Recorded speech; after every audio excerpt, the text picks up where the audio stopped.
Hanubi adusu makoigi manakta leirambadagi karomda chatkrabano haiva khanghaudre adu ufada Henry koying yinglei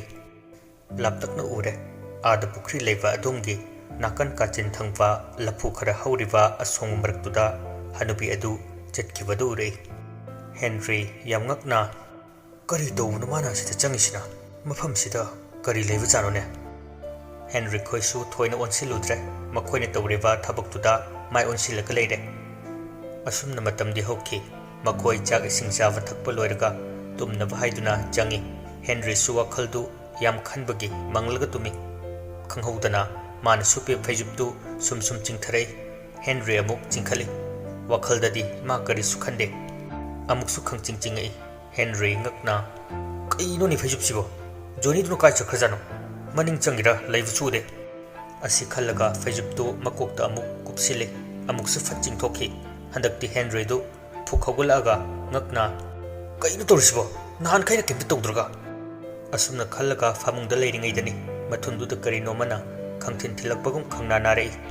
Henry khangtrak khangna chongkhale ayo as kaino ni sibo nahan khaiga manadrise James tumidu damu onsilaga James tabro joni kai chigiya James tu kana tum khramale khumlakta bududa Henry du thoglei Joni bu kadai da leige haina maning du thoke tawbada maning thong du su lolak leirami amuk mamang thong da yengbada su mapal da ki thong du londuna leirami adu ubada Henry masaru chingnare yam thuna Hanubi adu ki phamung da Hanubi du leivre yenglakbani leiramdre leitine siso Joni du na kadai chakre minai du mapal thukningi su haidine somdana Hanubi du na handak marak si kaino ma itau torokane ai thoga yengdaba yade asi khalaga maning thongdu tapna hangdoi mana hek hangbuka mana hek uwa nupa awangbadu lepaga lerami Henry swai lawi adubu magi chingnava akiwa adu koknaba pumnamak thadoga tapna nang kanano nupa adu kemta khumde tuminna mai leiraga chatki Henry su haifet inaba hawi adubu pukri nakangi asongwa lafu leiriva adugi manakta changsinki Henry kiraktuna chap lepi mana left khivadagi nupa adu chalamba adu lepaga tungolaga yenglai magi maong adu Henry bu kobugum su tawri mityeng duna dubu Henry matomta asumna changbadi ngamlamde Henry su mamai du hut leithoga mamang lomda lai adubu kadai danu khangdava murum sonbagi makhol ama tare Henry mami mana thekali kadai danu khale but kumba asidi thoidokna su ma kidre maramasina tapna makhol thoiva adomda lakpani adubu angakpani mangol kachina duda amamba duda Joni du candle macha ma thalaga karigumba khara tawraga lerami Joni mitam ama pairiva duda amuksu makhada leiriva tingkhang adu lokhalaga thille Henry mathundu khangnana rei hai minai lava huranba nang khangnidana Joni du pura amaiva potchem tinchem yamna heiva mi amadu mangaire tawriva du su mathunda mathi faiba yadavi tunglomdagi diklauna kautharei Joni du upagatai sor thinglaga khap jonglga leikhi khangbra nang huranba mamana vaingondabu semjinbiga tawradana nang aina somda atopa kanada tawsigena khallaga leire aduga nangna asi hairaga Joni na tawramiba singdu makhongna loina kapkhairami nungaini nang yengoba aina somda thabak ama tawnaba haidana kanna tawri aduga mana asideisida Joni tu wantha sanaraga leivani mamittu tapna pangthorei mambanina Henry su udre masi khudong chav lauraga Joni na ngasai mana saba mitam adu lauri Henry na sauna nganglaga leiringai aina pu chu birakpa onsindan aingonda masi pharoidori tamba loidringai yumda thin asi hairaga Henry chap lepe aduga mathundu mai kaidano nang kholeido Joni machindu pungkamda kami Henry du haun no kholei masadu tasengna khangpa gamdre hangoine thado minnai siri torkono thado me Jonia aina ikarak to ningo hangoi manba nang Joni usitana khangbra nang Joni kanano khangangi salla minai nang torkanori nang asi hairaga Joni ki manakta changsilake tawi Joni na magi mantra su hena sonjinbadagi Henry du Joni ki manak changba ngamdre torkano na fajana haise phai nang khangni Henry Joni da karimata tawbudi ngamdre changsin khosinba adubu Henry magi masamdu makhuna khara foiraga lairon khara soli aduga sor tawraga kamthoi samsingduna Joni ki masadu heknap kibaga Henry magi masamdu phoidale Joni mangak tu tungdagi thiaga aya thado nai samse Henry masamna magi foijirabasu China Johnny da fangbani hena kana foidatsai Johnny masadu China khangba ngamdre ngasigi numita ai sibra nang sibra madi soidrabani simadi khangonang kanagi marup Johnny na nang thadoroi Henry hena magi masamdu mangak tek to makai masana chingkhatsai Johnny magi mitamaduda amuk hena lairon solaga grogro khole Henry masadu khotatpagi yadre I thokpaga chap manare navna hangoi nang amuk magi masamdu areibi pangal puthokai chingkhali Johnny na amuk khole khai aduda hena Henry na tawwa anidu semjinarga leire anidu masadu wabna pop tare lengba yadre amana amadagi amatta henade aroibada upai leirakraduna yanabu puraknabu tawrei aikoi anidu China pinarga leiraga kai kana doino yare tokose Henry sauna nang han hawrukpa natra ha aidi chumna changing bane lairon se nangondadi hena China di pidena nang hekta laga kaurei natra kare nachin thidana nang namigi thunda nang nani anidu khara tapthanaramba adu amuk hanagi changda awaba pinakhre amana amadagi hende anidu nanga saidagi tawriba adu sumang matonda lepaga yengduna leiriba hanubi adu momonoglei yare da isu singi lairon sakti abok khangle amana su hende amana su tade adubu ngasidi nakhoi ani mai pakle Henry ga Johnny ga du leithoga hanubi adu tiangle amuk ani du nak to lepaga mamitu khana yengne Johnny suklaga dat Henry na phuke tawe adubu hanubi adu na natti bunga adumna tawganu lairon changyeng navada adumna tawrabadi karabna mapum phaba ngamgani noi masien tamba loitringai hanagi hairani Henry sauna mana ingonda dat kana hareisidi migi masamsi loina kele yengo nangsu dak mem si yengo hayengwai ituna isi thazaroi natte pumna magadu lepo kaidawra ke noi masigi hikap tengkap sidi supnatagi mi amada China piba icham chamba potni adubu nakhoina tawrakadaba singasi abok haige munna taw anidu tumin leipe wani adubu mabuktadi nang khangni nang nungai ni haibutana singduna loina leina ribani yengo masigi lairon asi sijinaraga phattaba thawai kauduna atopa mi amadani khangde nangi yeknabadani khangde phajillaga mi duda nangi apamba du tawgadabani hanubi aduna yamna wana kontharaga lepaga nganglingai tanja adudani magi phanek tu sum chingi hanubi aduna phanek tu faraga haima karino ne he aigi phanek se kanana chingthoino Henry machindu khumaga noi minai siri jugot am chada brai bunang ngasai dagi tawriwa du lairon sonduna Johnny na magi khangraw du somda chingbai hanubi adugi phanek tu chingbo eramle hanubi aduna hai machong khuptaba hairaga Johnny ngakna ai chingdre tokre Henry na mana nebo masina ta yam chade Johnny na ai tokre nang natra Henry na muk tawruk lerami anidu hanubi aduna sauna tawrakpadagi amuk prap imungda chensinki numitumasu asumna hawkhirami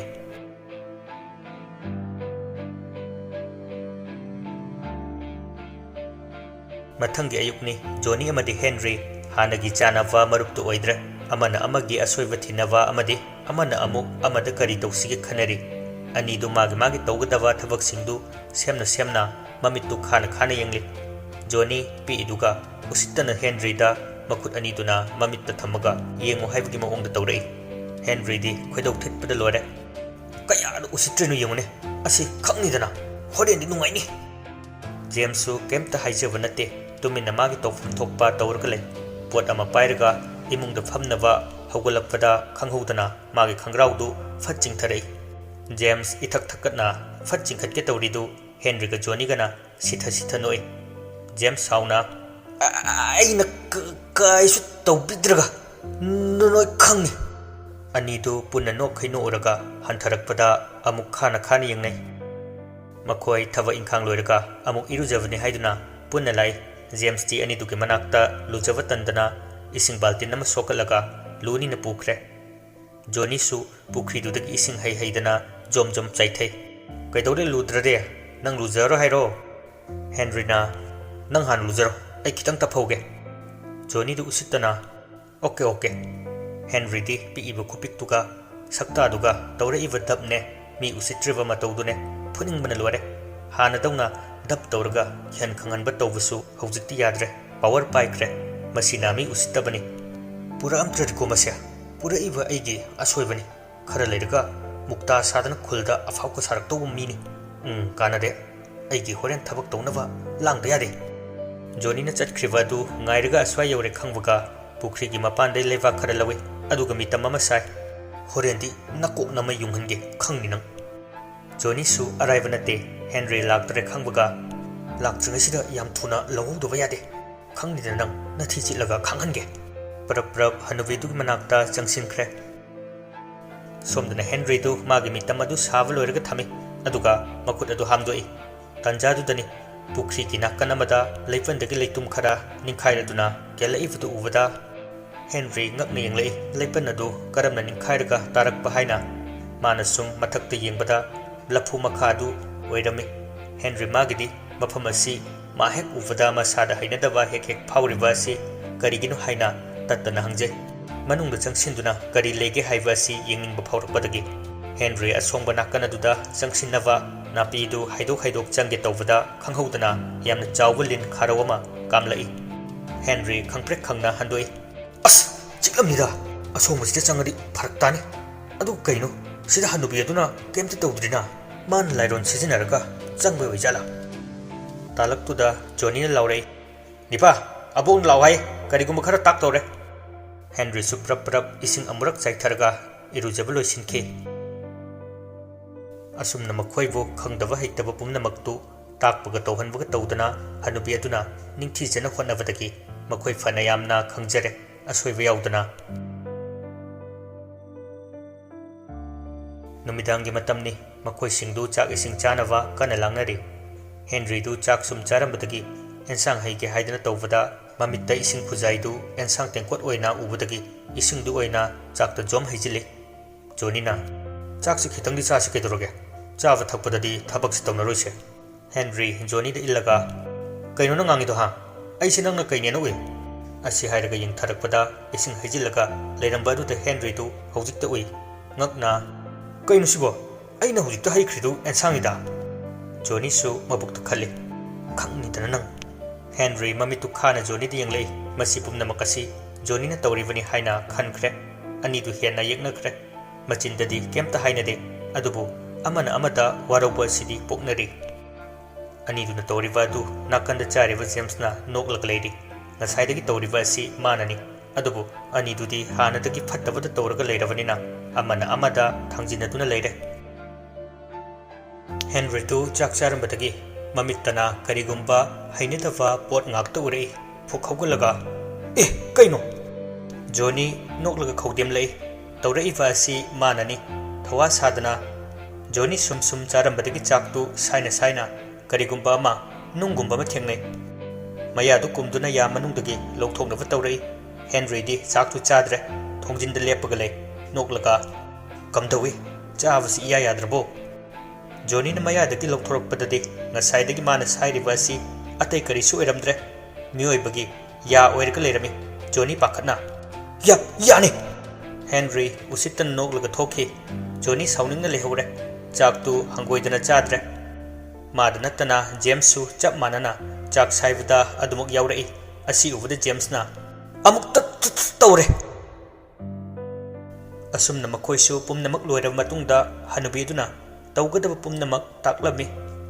abokna haigadoriba wasi nakhoi yam munna taw pukning changna isusa nanggi nathau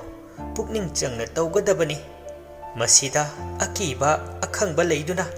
nangna tawba thabak thaduaga sanaba karigumba loisindrabadi henna phattaba oigani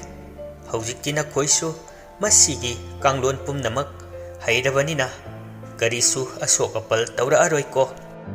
Henry na abo ekhoi purayum sida leiraga tawdoira madu yagadrone Johnny na adudi nang asorokta leiro Henry sauningna kanadano nang angido usitriro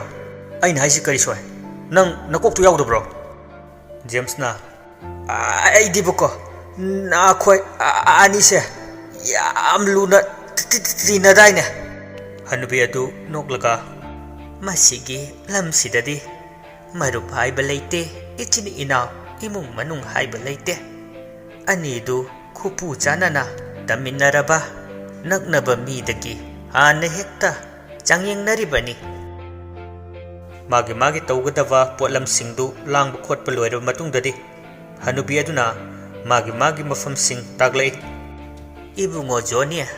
nangna maningda leiro aduga Henry nangna mamangsida leiro sumang maton oirapna tawgadabaniko thoiba nangna thongalda tawgadabanine maru oina pukri mapalgi wangmada laphu leiriba mafamsida aina karigumba potsak ama thammi masida pumnamakki panthungpham oigani nangida abokna piriba potsak singdu amana amadagi munduna puraktuna ngamba misaktuda abokna thamiba ahenba khodol oina karigumba khara sinagani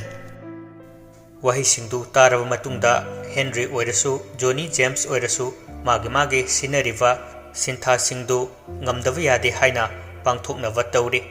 lanfamda changla avadi aiga pagadoriva adu marup haiba leite ima haiba ipa haiba leite misaktu aigi yeknava ngaktani Henry su mana ngamdava yade Johnny su mana ngamdava yade haiba sigi magi wakhalda singduna thabak haukhre Hanubi adu laphu makhongda tapna changsinkre Henry su mana tawgadaba pumnamak pangthoknava haina hana khonari mana ngasai semkiba mitam adu puthoraga karigumba potsak kayana mabu yeksinduna haukhre makhutasu khara sokhanduna mitam aduda I khara tahali mikuptudani sakudava karigumba sakti ama koilei leiraga paiduna leibadu Henry masadu pakhatpadi phawi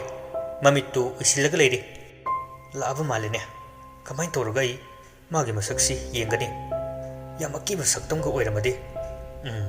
but sanava lairi ai oina sora chonbra khangpoteda tungda sumsum nganglaga leiri Henry tawdabadi yadabanina tapna sakudava thawai miren haige taw butuna aidi sakudava nate tu sida leire